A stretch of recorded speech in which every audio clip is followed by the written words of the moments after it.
Friends, ನೀವು ಏನು ನೋಡ್ತಾ ಇದ್ದೀರಾ, ಇದು ಒಂದು ಪಿ ಯು ಪಾಲಿಷ್ ಮಾಡಿರುವಂಥ ಒಂದು ಡೋರು. ಇದೇ ಡೋರ್ಗೆ ನಾವು ರೀಪಾಲಿಷ್ ಮಾಡ್ತಾ ಇದ್ದೀವಿ. ಸೊ ನೀವು ಮೊದಲು ಇದ್ದಿದ್ದು ಈ ರೀತಿ ಇದೆ ನೋಡಿ, ಪಾಲಿಶೇ ಇಲ್ಲ, ಕೆಳಗಡೆ ಬಾಟಮ್ ಎಲ್ಲ ಹೊಂಟೋಗ್ಬಿಟ್ಟಿದೆ. ಸೊ ಇದು ಯಾಕೆ ಏನು ಅಂತೆಲ್ಲ ಡೀಟೇಲಾಗಿ ಹೇಳ್ತೀನಿ. ಈ ರೀತಿ ಇದ್ದಿದ್ದು ಪಾಲಿಶು ನೋಡಿ, ಈ ರೀತಿ ಇದು ನಾವು ಹ್ಯಾಂಡ್ ಪಾಲಿಷ್ ಮಾಡಿದ್ದೀವಿ. ಸೊ ಹ್ಯಾಂಡ್ ಪಾಲಿಶು ಮಾಡಿದ್ದೀವಿ. ಇದನ್ನು ಪಿ ಯು ಪಾಲಿಶ್ ಇರೋದನ್ನ ಹ್ಯಾಂಡ್ ಪಾಲಿಶ್ ಮಾಡಬೇಕಂದ್ರೆ ತುಂಬ ಕಷ್ಟ ಆಗುತ್ತೆ. ಯಾಕಂದರೆ ಡೆಪ್ತಾಗಿ ಹೋಗಿದ್ರೆ ಅದು ಕಲರ್ ಮ್ಯಾಚ್ ಮಾಡಿ ಸೊ ಅದನ್ನೆಲ್ಲ ಉಜ್ಜಿಬಿಟ್ಟು ಮಾಡಬೇಕು. ಸೊ ಇಲ್ಲಿ ನೋಡಿ, ಎಂಟೈರ್ ಡೋರ್ ಎಲ್ಲಿ ಹೋಗಿದೆ ಅದು ಹೋಗಿರೋದನ್ನ ನಾವು ಉಜ್ತಾ ಇದ್ದೀವಿ. ಈಗ ನೋಡ್ಬೋದು, ನೀವು ಅಬ್ಸರ್ವ್ ಮಾಡಿ. ಸೊ ಎಷ್ಟು ಡೆಪ್ತಾಗಿ ಪಿ ಯು ಪಾಲಿಶು ಕಿತ್ಕೊಂಬಂದಿದೆ ಅಂತ ಹೇಳ್ಬೋದು ನೋಡಿ. ಸೊ ಅಲ್ಲಿ ಕ್ರ್ಯಾಕ್ಗಳು ಬಿಟ್ಟಿದ್ದಾವೆ. ಇಲ್ಲಿ ನೋಡಿ, ಏನು ಇಲ್ಲವೇ ಇಲ್ಲ. ಈ ರೀತಿ ಆದರೆ ಪಿ ಯು ಪಾಲಿಶ್ ಮಾಡೋದು ತುಂಬಾ ಕಷ್ಟ ಆಗುತ್ತೆ.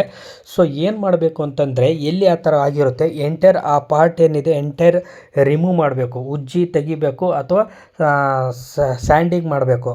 ಸ್ಯಾಂಡಿಂಗ್ ಮಾಡಿ ಆಮೇಲೆ ಪಟ್ಟಿ ಮಾಡಬೇಕಾಗುತ್ತೆ. ಪಟ್ಟಿ ಮಾಡಿ ಕಲರೆಲ್ಲ ಈ ರೀತಿ ತುಂಬಬೇಕಾಗುತ್ತೆ ನೋಡಿ. ಸೊ ಇಲ್ಲೆಲ್ಲ ನಾವು ಕಲರ್ ಪೌಡ್ರ್ ಇಂದ ಫಿಲಪ್ ಮಾಡಿ, ಸೊ ಇದಕ್ಕೆ ಈ ರೀತಿ ನಾವು ಪಾಲಿಶ್ನೇ ಹಾಕಿದ್ದೀವಿ. ಸೊ ಹಾಕಿದ್ಮೇಲೆ ಈ ರೀತಿ ಕಾಣುತ್ತೆ ನಿಮಗೆ. ನೀವು ಇದಕ್ಕೆ ಪಿ ಯು ಪಾಲಿಶ್ನೇ ಮಾಡಿಸ್ಬೋದು, ಬಟ್ ಇದು ನೀಟಾಗಿ ರಿಮೂವ್ ಮಾಡಿಬಿಟ್ಟು ಮಾಡಿದ್ರೆ ತುಂಬ ಚೆನ್ನಾಗಿರುತ್ತೆ, ಲೈಫು ಚೆನ್ನಾಗಿರುತ್ತೆ. ಹ್ಯಾಂಡ್ ಪಾಲಿಶು ಅಷ್ಟು ಲೈಫ್ ಬರೋಲ್ಲ ಫ್ರೆಂಡ್ಸ್. ಈ ರೀತಿ ಕಾಣಿಸ್ತಾ ಇದೆ ನೋಡಿ. ಈ ವಿಡಿಯೋ ಇಷ್ಟ ಆದರೆ ಲೈಕ್, ಶೇರ್, ಸಬ್ಸ್ಕ್ರೈಬ್ ಮಾಡಿ.